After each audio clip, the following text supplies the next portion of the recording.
Good Morning Business, le grand entretien. Notre invitée, c'est Valérie Rabault, la députée socialiste et vice-présidente de l'Assemblée nationale. Bonjour. Bonjour. Alors, 7e 49.3 dégainé cette nuit par la Première ministre Elisabeth Borne pour faire voter cette fois-ci l'ensemble du projet de financement de la sécurité sociale.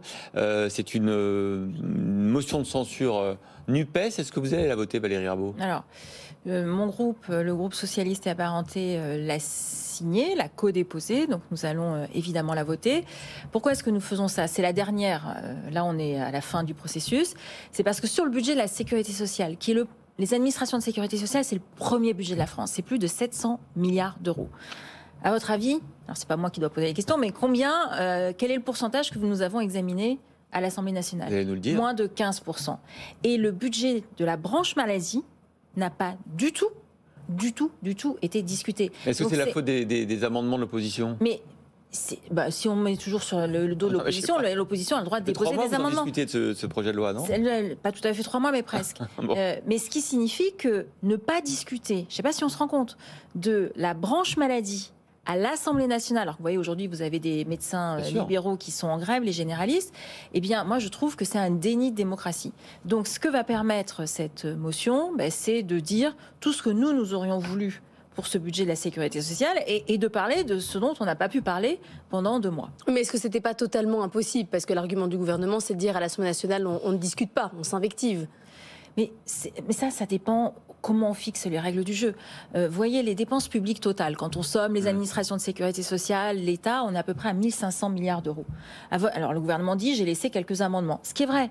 Mais à votre avis, ça représente combien ? Moins de 0,05% de ces dépenses publiques. Donc ce qui signifie que quand vous n'avez pas la majorité absolue, et ce qui est une première sous la Ve République, parce que dans les périodes de cohabitation, l'opposition avait la majorité absolue, qui n'était pas la même que celle du président de la République, mais il y avait une majorité absolue. Il y a juste la période de Rocard, Mitterrand-Rocard, mais où il n'y avait pas la majorité absolue. Mais il en manquait 4. Ouais, là, il en manque quand même beaucoup plus. 40. Donc c'est une première.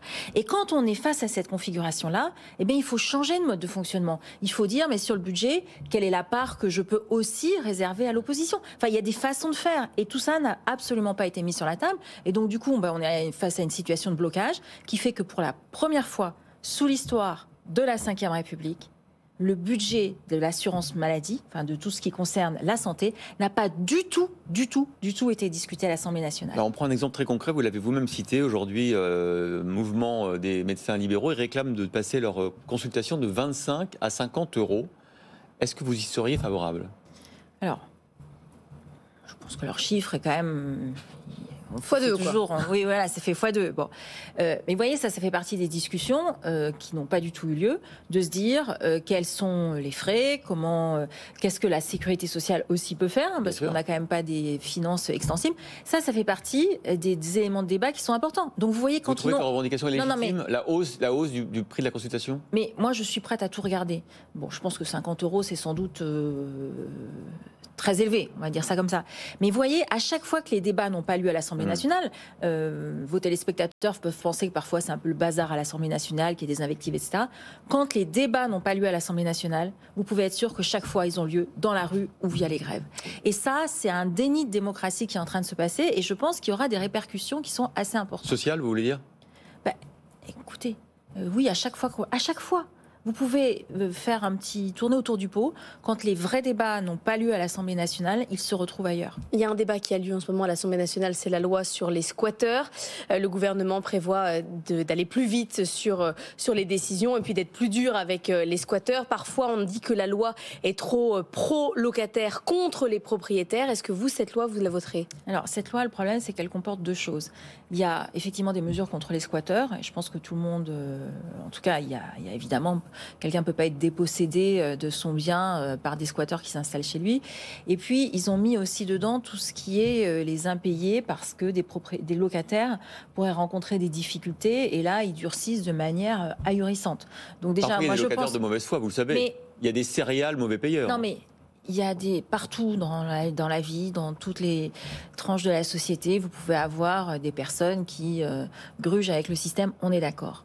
Mais de là à les considérer que quelqu'un qui aura un accident dans la vie parce que vous avez perdu votre emploi, vous divorcez, enfin peu importe, serait considéré comme un squatteur, Mais enfin, là, franchement, on franchit un cap qui est inacceptable. Donc ça va trop loin, mais le début de la loi sur le squat, vous pourriez le voter? Non, mais d'abord, là, le débat, alors lui, pour le coup, il est en plein milieu du débat.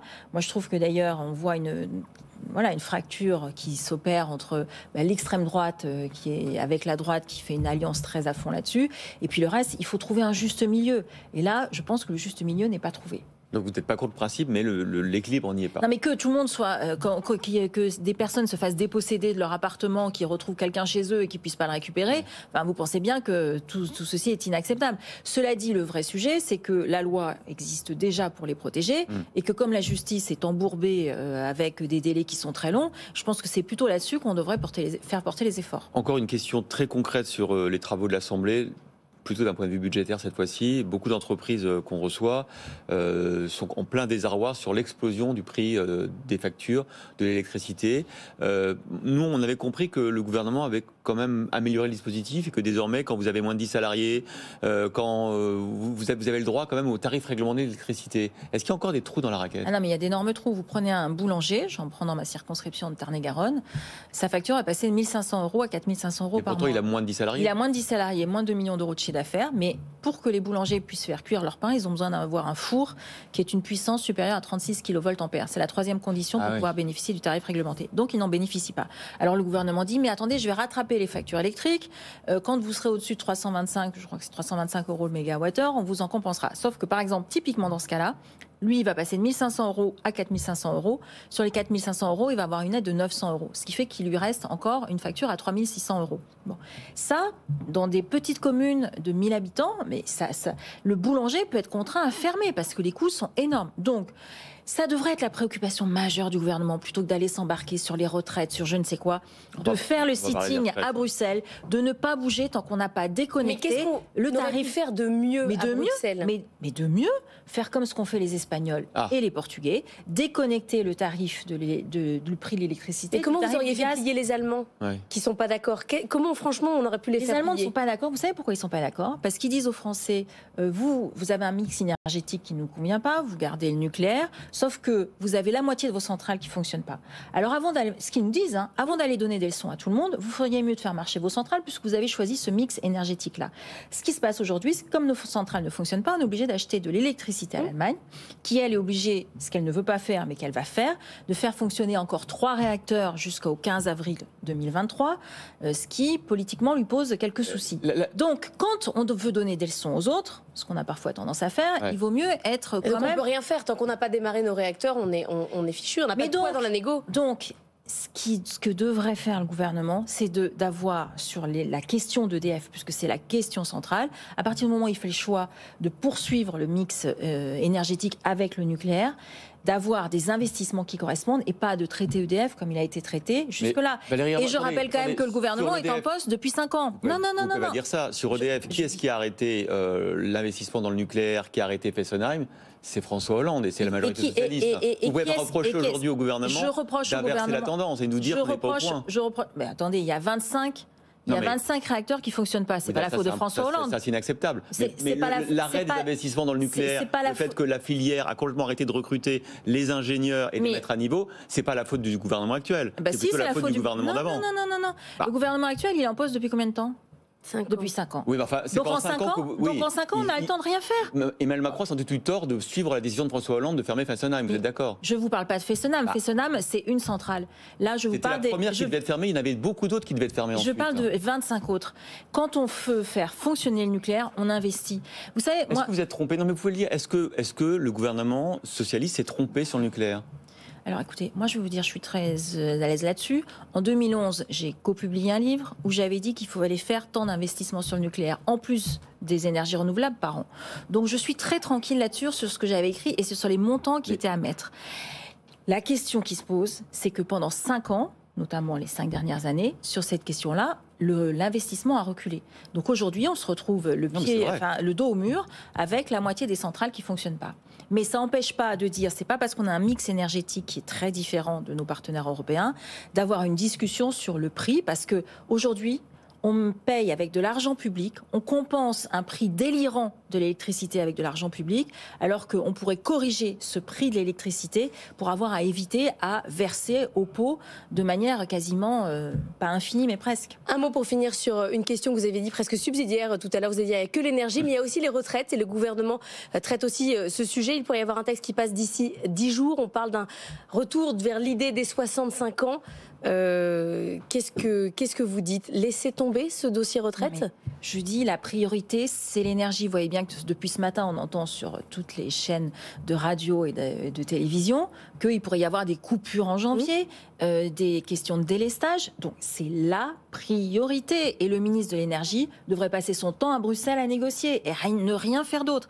Les retraites, le gouvernement cherche de l'argent. Bon, parce qu'il voit bien qu'il a un déficit quand même qui est abyssal. Et tout le monde est d'accord sur le fait que le déficit soit abyssal. Il y a d'autres façons de faire. Et mettre l'âge de la retraite à 65 ans, c'est faire payer ceux qui ont commencé à travailler tôt, qui gagnent en général pas, qui n'ont pas les salaires les plus élevés. Carrière longue, comme il y aura des dispositifs carrière longue qui existent déjà aujourd'hui. Mais enfin, les 60 ans, c'est François Hollande qui l'a mis en place pour les carrières longues. Donc tout ceci est très injuste. Et il y a d'autres façons de procéder pour avoir notamment la taxe sur les super profits. Merci Valérie Rabault. D'autres pays européens ont mis en place. Merci Valérie Rabault. Il y aura peut-être un super dividende. Il y a un dividende salarié, vous savez ça. Valérie Rabault, députée socialiste et vice-présidente de l'Assemblée nationale. Merci d'avoir été avec nous.